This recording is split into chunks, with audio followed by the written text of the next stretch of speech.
Hello guys, welcome back to my YouTube channel study with Harsh Mishra. जैसा कि आपको पता होगा, मेरे इस प्लेटफॉर्म पे आपको फिजिक्स, केमिस्ट्री, मैथ के तीनों वीडियो मिल सकते हैं। अगर आप अब तक मेरे इस चैनल को सब्सक्राइब नहीं किए हैं, प्लीज़ मेरे इस चैनल को सब्सक्राइब कर लेना और बेल आइकन दबाना मत भूलना। आज का मोटिवेशन कोड जो आपके चेहरे पे मुस्कान, आपको ऊर्जावान बनाएगा। हो गया आगाज रण का युग बदलने की तैयारी है। हो गया आगाज रण का युग बदलने की तैयारी है। जीत उसी की होगी जिसका संघर्ष है जारी। हाँ, जीत उसी की होगी जिसका संघर्ष है जारी। जो पसीना बहाएगा मैदान जीत कर ले जाएगा। अब सिक्का उछल चुका है, हेड भी तुम्हारा होगा, टेल भी तुम्हारा होगा। और पूरी वीडियो शिद्दत के साथ देखना। तुम्हें सौगंध है महादेव की, अगर पूरी वीडियो न देखे तो। आज का जो हमारा टॉपिक है वो है ग्रेविटी, जिसको बोलते हैं गुरुत्वाकर्षण। ठीक है, इसको जानने से पहले हम ऐसे कुछ मुद्दे पे बात करेंगे जो आपको बहुत ही अच्छा लगेगा, और यही सब चीज़ें पेपर में बहुत ज़्यादा पूछी जाती हैं। ठीक है, हम ग्रेविटी स्टार्ट करने से पहले न्यूटन के बारे में कुछ विश्लेषण कर लेते हैं। न्यूटन कौन थे? इससे पहले हमने अपने जो नेक्स्ट वीडियो डाले थे यूट्यूब पे, उसमें आपने देखा होगा कि 1947 में प्रिंसिपिया नामक बुक में न्यूटन साहब ने अपने तीनों नियम को प्रतिपादित किए। और तीनों नियम क्या थे हम डिस्कस करते हैं। पहला जो नियम था न्यूटन साहब का, लॉ ऑफ इनर्शिया था। ठीक है, जिसको बोलते हैं जड़त्व का नियम, जड़त्व का नियम। और दूसरा न्यूटन साहब का जो नियम था उसको बोलते हैं संवेग संरक्षण का नियम, संवेग का नियम। ठीक, संवेग का नियम। और जो उनका तीसरा नियम था वो था क्रिया प्रतिक्रिया का नियम। ठीक है, क्रिया प्रतिक्रिया का नियम,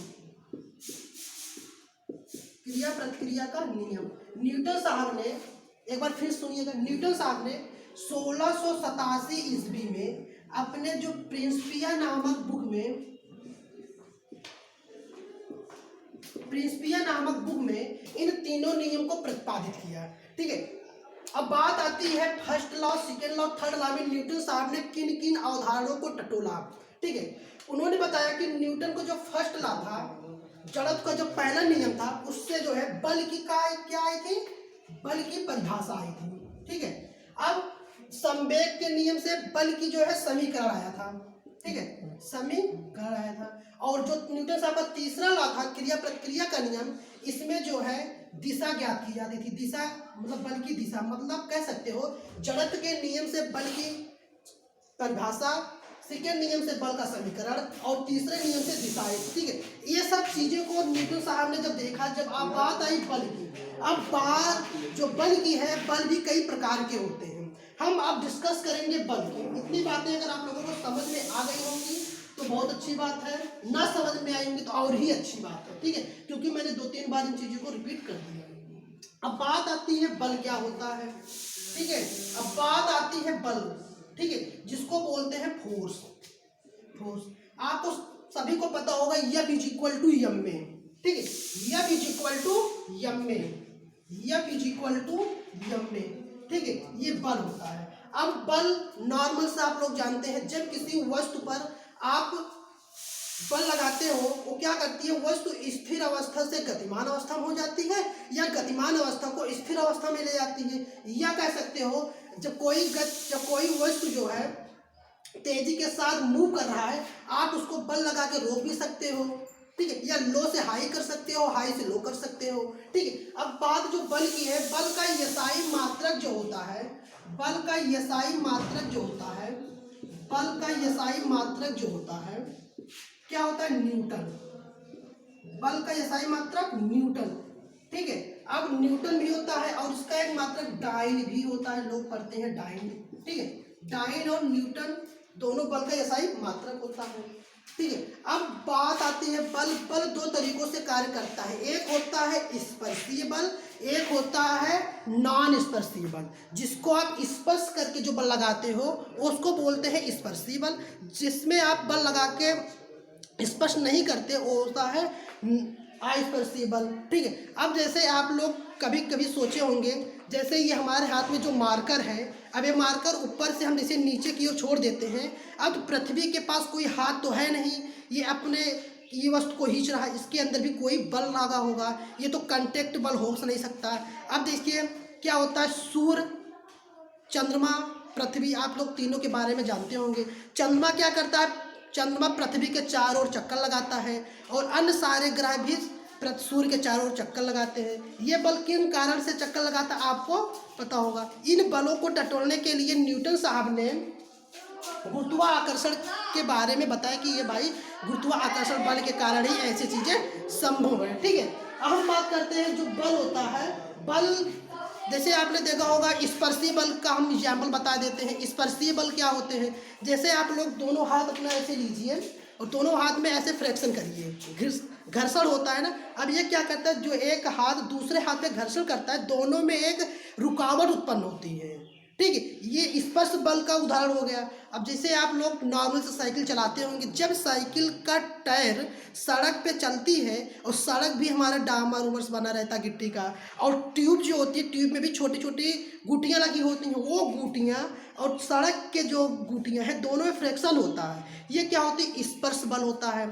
अब नॉन स्पर्श बल जैसे तुम्हारा चुंबकीय बल हो गया। चुंबकीय बल कैसे हो सकता है? जैसे चुंबकीय बल में एक होता है नॉर्थ पोल होता है, एक साउथ पोल होता है। ठीक है, एक मान लो नॉर्थ पोल है, एक साउथ है। जब दोनों आपस में एक दूसरे सामने रखते हैं चुंबक को, दूसरे तेजी के साथ अट्रैक्ट करते हैं।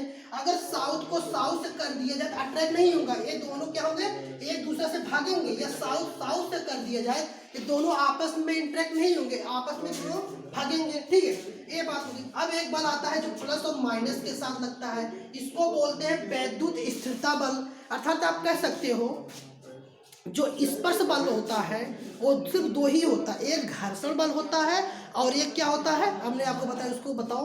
एक घर्षण बल होता है और एक, याद करके बताओ, और दूसरा क्या होगा? जैसे नॉन स्पर्श बल हो गया। नॉन स्पर्श बल में से गुरुत्वाकर्षण बल आ गया, चुंबकीय बल आ गया, उसके बाद वैद्युत स्थिरता बल आ गई। हम बात करते हैं अब गुरुत्वाकर्षण के बारे में। ठीक है, अब जो गुरुत्वाकर्षण है इसको एक इंडियन वैज्ञानिक थे, भारतीय वैज्ञानिक थे, उनका नाम था ब्रह्मगुप्त। ब्रह्मगुप्त ने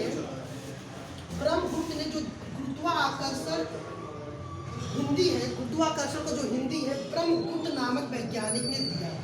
ब्रह्मगुप्त कौन थे? ब्रह्मगुप्त एक मैथमेटिक्स थे, गणितज्ञ थे। ब्रह्मगुप्त ने गुरुत्वाकर्षण नाम दिया। इसी को न्यूटन साहब ने ग्रेविटी से इसको विख्यात कर दिया। ठीक है, ब्रह्मगुप्त थे। अब आर्यभट्ट के भी दिमाग में गुरुत्वाकर्षण जैसे बल उनके मन में आया था, लेकिन उन्होंने इतने अच्छे से इसको एक्सप्लेन नहीं कर पाया। अब न्यूटन साहब ने गुरुत्वाकर्षण बल, हाँ और एक चीज़ और है, न्यूटन साहब ने कैलकुलस नामक, जो हम लोग बुक पढ़ते हैं, कैलकुलस गणित की शाखा की भी खोज की थी। कैलकुलस जो है गणित की जो शाखा है वो न्यूटन साहब ने ही इसके बारे में बताया था। आप लोग नोट डाउन कर लीजिए, गणित की शाखा, जो गणित की एक शाखा है, गणित की एक शाखा, जो गणित की एक शाखा है जिसको बोलते हैं कैलकुलस। ये न्यूटन साहब ने ही इस बुक को प्रतिपादित किए। ठीक है, गुरुत्वाकर्षण और कैलकुलस गणित की एक शाखा है, कैलकुलस, न्यूटन साहब ने इसके बारे में भी बताया। हम अपने टॉपिक पे सीधा आते हैं, गुरुत्वाकर्षण होता क्या है। आपने इसका बहुत सारे एग्जांपल देखे होंगे कि जैसे किसी वस्तु को आप ऊपर बहाते हैं और नीचे चली जाती है, पेड़ से पत्ते गिर जाते हैं, पेड़ के बीचों बीच अटक तो नहीं जाते। ठीक है, ये गुरुत्वाकर्षण के कारण ही होता है। अब गुरुत्वाकर्षण की अगर सीधा सीधा परिभाषा की बात करें, वो सदस्य है तुम्हारे पास दो अणु है। ठीक है, दो अणु है, एक का द्रव्यमान m1 है, दूसरे का द्रव्यमान m2 है। आप इसकी परिभाषा बता सकते हो, दो अणुओं के बीच लगने वाला आकर्षण, दो अणुओं के बीच लगने वाला आकर्षण गुरुत्वाकर्षण होता है। दो अणुओं के बीच लगने वाला आकर्षण